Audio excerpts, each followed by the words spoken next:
turkiga waxaa loo arkaa quwaddii ka dambeysay isbeddelkii ka dhacay suuriya kadib markii la riday nidaamkii bashaar al asad. wax kasta oo ka soconaya gudaha suuriya waa marxaladda fudud ee tijaabada adag ee turkigu uu ku wajahayo gudaha suuriya. isbeddelka suuriya wuxuu yimid toddobaadyo uu Erdogan ku celcelinayay inuu turkigu wajahayo xaalad khatar ku ah jiritaankiisa, isagoo markaas sheegayay inay Israa'iil tahay cidda doonaysa inay waxyeelayso Turkiga. marka la tixraaco loolanka ka dhex socda gudaha suuriya, waxaad ogaanaysaa turkigu inuu go'aamiyey dhibaatada ku soo wajahan inuu ku dhex xalliyo gudaha dhulka suuriya halkii loo soo tallaabi lahaa dhulka Turkiga.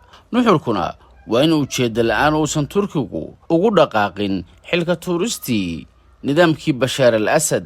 netanyahu ayaa waxa uu sheegay in ciidanka Israa'iil uu ku amray inay taageeraan bulshada daaris oo haysta jinsiyadda Israa'iil oo maamula dhulka ay degan yihiin, kuwaasoo doonaya inay ka hortagaan waxa uu ku sheegay duulaan ay ciidanka suuriya ku qaadeen magaalada Jaramaana oo ay ku badan yihiin bulshadaasi, waxayna keliya 3 kiilomitir dhinaca koonfureed ka jirta magaalada Dimashq ee caasimadda suuriya.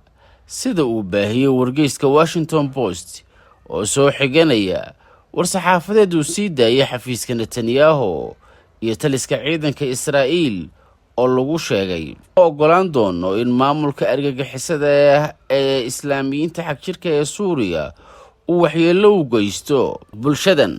haddii uu talisku waxyeello bulshadaasi, annaga ayaa waxyeeli doona.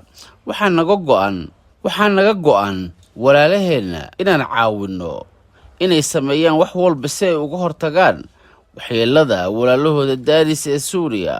waxaana qaadi doonaa dhammaan tallaabooyinka laga maarmaanka ah si aan u sugno ammaankooda, ayaa lagu yidhi war-saxaafadeedka ka soo baxay xafiiska ra'iisul wasaaraha Israa'iil Benjamin Netanyahu.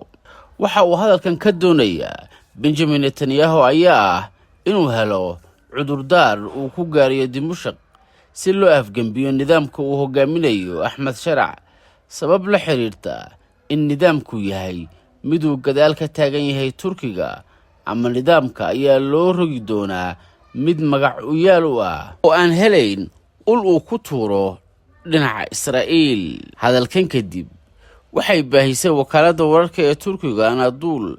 madaxweynaha Turkiga Erdogan ayaa yidhi sidan waa dhammaatay xilligii kuwii qarnigii la soo dhaafay sida xorta ah gobolkan ugu dhex mushaaxayay oo ku dhaqmayay siyaasad qaybi oo xukun ah.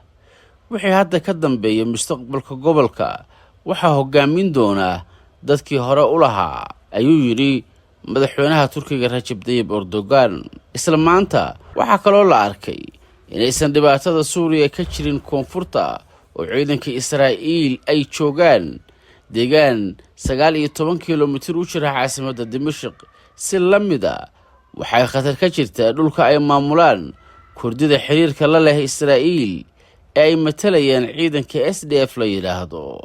halka sidoo kale waxay doonaysaa inay aargoosi ka dhanaa Turkiga ay ka fuliso Iiraan, taasoo maanta uu caddeeyey wasiirka arrimaha dibadda Turkiga kan fidan oo ayaa uga digay Iiraan isku dayga ay ku carqaladaynayso xasiloonida Suuriya iyagoo taageerayaan ciidamada kurdida ee SDF. xaaladdan ayaa bannaanka soo dhigaysa inay gudaha Suuriya danuhu mideeyeen Iiraan iyo Israa'iil oo si isku mid ah u doonaya in la burburiyo saamaynta Turkiga iyo nidaamka uu dhabarka ka taagan yahay ee Dimashq. haddaba sidee Turkigu khatarahan isaga caabin karaa? Israa'iil ayaa hadda muujisay sida ay Turkiga ugu soo jiidayso iska horimaad. si ay tan u caddayso, Israa'iil waxay ka soo gudubtay 3 gobol oo ku yaala koonfurta Suuriya oo ciidanka Israa'iil ay qabsadeen, kuwaasoo ugu dambayn la dul keenay caasimadda Dimashq. halkan ayaana noqonaysa marka aan arki karno waxa uu samaynayo Turkigu si uu u badbaadiyo nidaamka Dimashq, sababtoo ah Israa'iil oo dagaal wakiileed u adeegsanaysa bulshooyin badan ayaa geli doonta Dimashq sida la saadaaliyey.